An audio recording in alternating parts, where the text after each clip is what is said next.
നമസ്കാരം. Confidence group chairman doctor C J റോയുടെ മരണവുമായി ബന്ധപ്പെട്ട് നിരവധി അഭ്യൂഹങ്ങളാണ് നേരത്തെ പുറത്തു വന്നിരുന്നത്.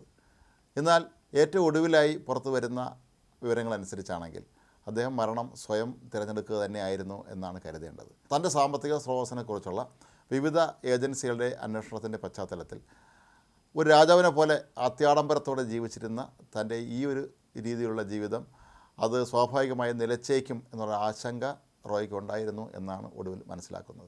അത് തന്നെയായിരിക്കും ഒരുപക്ഷെ അദ്ദേഹം മരണത്തെ സ്വയം വരിക്കാനും തീരുമാനമെടുത്തതിൻ്റെ പിന്നിലുള്ള പ്രധാന കാരണമായി മാറിയത്.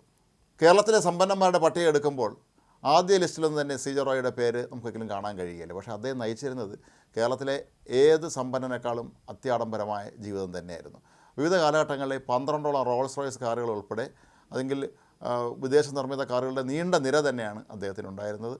അതുപോലെ ലോകത്തെ എല്ലാവിധ സുഖസൗകര്യങ്ങളും ആസ്വദിച്ചുകൊണ്ട് തന്നെയാണ് അദ്ദേഹം ജീവിച്ചിരുന്നത്. ദുബായിൽ ആഡംബര വില്ല, അതുപോലെ അദ്ദേഹം ബാംഗ്ലൂരിലെത്തുമ്പോൾ അവിടുത്തെ ഒരു പഞ്ചനക്ഷത്ര ഹോട്ടലിലെ റോയൽ സ്യൂട്ടിലാണ് താമസിച്ചിരുന്നതാണ് പറയപ്പെടുന്നത്. ആ താമസിച്ചിരുന്ന ഒരു നില മുഴുവൻ വാടകയ്ക്കെടുത്ത് അദ്ദേഹത്തിൻ്റെ അംഗരക്ഷകരുമൊക്കെ ആയിട്ടാണ് അവിടെ ജീവിച്ചിരുന്നത്.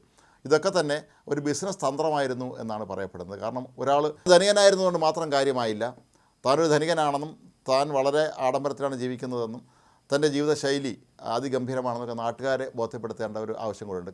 കാരണം ഇൻവെസ്റ്റേഴ്സിനെ ആകർഷിക്കണമെങ്കിൽ ഇത്തരത്തിൽ പല ബിസിനസ്സുകാരും ഒരുപക്ഷെ അവർ കുറച്ച് കടത്തിലാണെങ്കിൽ പോലും ആഡംബര ജീവിതം തന്നെയായിരിക്കും നയിക്കുക. ഏറ്റവും വില കൂടിയ കാർ ഉപയോഗിക്കുകയും ഏറ്റവും വലിയ വീട്ടിൽ താമസിക്കുകയും വിമാനത്തിൽ യാത്ര ചെയ്യുമ്പോൾ ബിസിനസ് ക്ലാസ്സിൽ സഞ്ചരിക്കുകയൊക്കെ ചെയ്യുന്നത് സാധാരണഗതിയിൽ നമ്മുടെ ബിസിനസ്സുകാരുടെ രീതിയാണ്. പക്ഷേ അവരെല്ലാവരും കടത്തി വെട്ടിക്കൊണ്ട് അവർക്ക് പോലും സ്വപ്നം കാണാൻ കഴിയാത്ത രീതിയിലുള്ള ജീവിതമാണ് അദ്ദേഹം നയിച്ചിരുന്നത്. മാത്രമല്ല അദ്ദേഹം സിനിമ നിർമ്മിച്ചതുമായി ബന്ധപ്പെട്ട് ധാരാളം പണം നഷ്ടപ്പെട്ടിട്ടുണ്ട്. തൻ്റെ മകളെ ഒരു സിനിമാ താരമാക്കണമെന്ന് അദ്ദേഹം ആഗ്രഹിച്ചിരുന്നതായി പറയപ്പെടുന്നു. അതിനുവേണ്ടി അദ്ദേഹം ചില സിനിമകൾ നിർമ്മിച്ചതായും അത് വലിയ തോതിലുള്ള സാമ്പത്തിക ബാധ്യതകൾ അദ്ദേഹത്തിന് വരുത്തി വെച്ചതായും പറയപ്പെടുന്നുണ്ട്.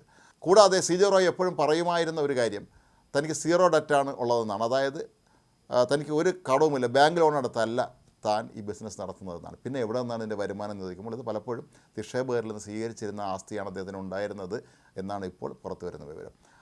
മാത്രമല്ല ഇപ്പോൾ അദ്ദേഹത്തിൻ്റെ സ്ഥാപനങ്ങളിൽ ഈ ഏജൻസികൾ അന്വേഷണം നടത്തുകയും ദുബായിലുണ്ടായിരുന്ന ബിസിനസ് സാമ്രാജ്യമായിട്ട് ബന്ധപ്പെട്ട് അവിടുത്തെ അധികൃതർ ഇന്ത്യൻ അധികൃതരുമായി ബന്ധപ്പെട്ട് അതിൻ്റെ വിശദാംശങ്ങൾ തിരക്കുകയും ഒരുപക്ഷെ ദുബായിലെ അദ്ദേഹത്തിൻ്റെ ബിസിനസ് സാമ്രാജ്യം തന്നെ ഇല്ലാതായി പോകുന്ന ഒരവസ്ഥ എത്തുമോ എന്നൊക്കെയുള്ള ആശങ്കകൾ സി ജെ റോയ്ക്ക് ഉണ്ടായിരുന്നുവെന്നും അദ്ദേഹം മരിക്കുന്നതിന് ഒരാഴ്ച മുമ്പ് വരെ അത് ഒരാഴ്ചയോളം സമയം അദ്ദേഹം നേരെ രാത്രി ഉറങ്ങുന്നില്ലായിരുന്നു എന്നൊക്കെയാണ് പറയപ്പെട്ടിരുന്നത്. മാത്രമല്ല അദ്ദേഹം ഒരു മനഃശാസ്ത്രജ്ഞൻ്റെ സഹായം തേടിയിരുന്നു എന്ന്, മരുന്നുകൾ കഴിച്ചിരുന്നു എന്ന്, കടുത്ത മാനസിക സമ്മർദ്ദം അദ്ദേഹത്തിന് ഉണ്ടായിരുന്നു എന്ന്, ഡിപ്രഷൻ അനുഭവപ്പെട്ടിരുന്നു എന്നൊക്കെയാണ് പറയപ്പെടുന്നത്. അങ്ങനെയുള്ള ഒരാളിനെ സംബന്ധിച്ചിടത്തോളം അവർ പലപ്പോഴും മരണം സ്വയം തിരഞ്ഞെടുക്കാൻ തന്നെയാണ് സാധ്യതയുള്ളത്.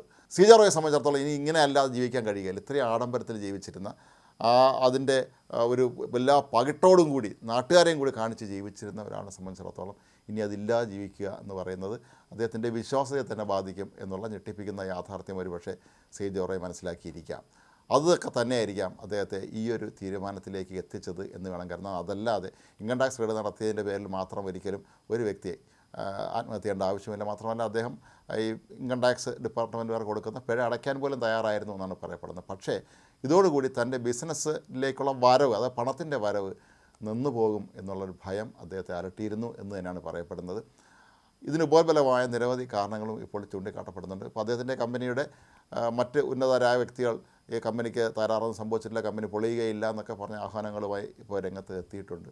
എന്നാൽ ഒരു വ്യക്തിയിൽ മാത്രം ഊന്നി നിന്നിട്ടുള്ള ബിസിനസ്സാണ് ഇവർ നടത്തിയിരുന്നത്. ഡോക്ടർ സി ജെ റോയ് തന്നെയാണ് ഒറ്റയ്ക്ക് എല്ലാ കാര്യങ്ങളും ചെയ്തിരുന്നത്. അദ്ദേഹത്തിൻ്റെ സെക്രട്ടറി പോലും ഇല്ലായിരുന്നു എന്നാണ് കേട്ടിട്ടുള്ളത്.